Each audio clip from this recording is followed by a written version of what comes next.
Hajipur seat पर अंतिम फैसला लेंगे अमित शाह। चाचा भतीजे ने फैसले की जिम्मेवारी अमित शाह को सौंपी।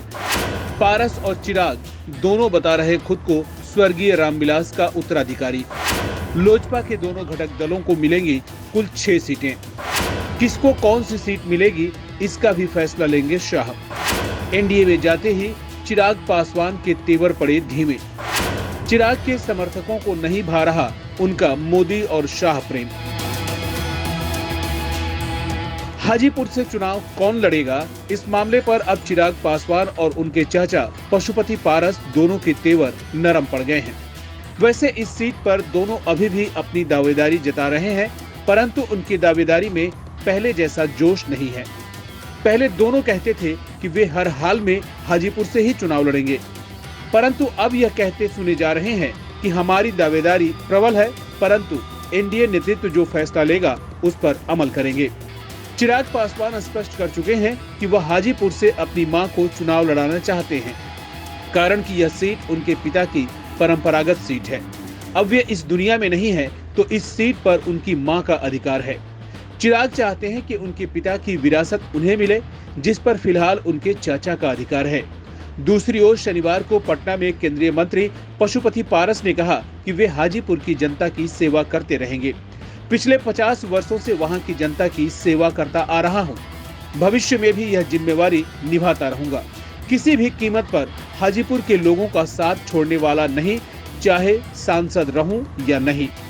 इससे पहले भी पशुपति पारस हाजीपुर सीट पर दावा ठोक चुके हैं और खुद को रामविलास पासवान का उत्तराधिकारी बता चुके हैं।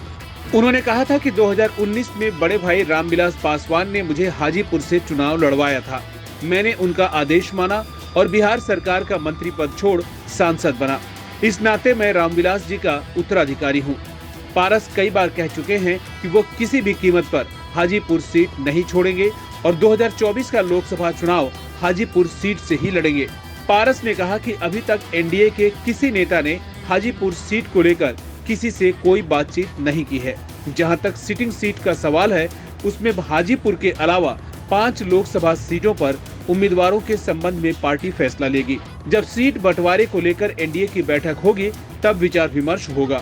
अभी इसका समय नहीं है। जानकार बताते हैं कि हाजीपुर पर फैसला लेने का अधिकार दोनों ने केंद्रीय गृह मंत्री अमित शाह को सौंप दिया है और दोनों इस बात पर सहमत हैं कि हाजीपुर को लेकर शाह का जो फैसला आएगा वे उस पर अमल करेंगे।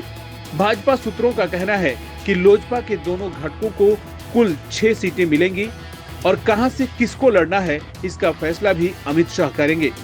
कुल मिलाकर कहा जा सकता है कि एनडीए में शामिल होने के बाद उनके तेवर में नरमी आई है और उनकी पार्टी पूरी तरह से भाजपा के शरण में चली गई है।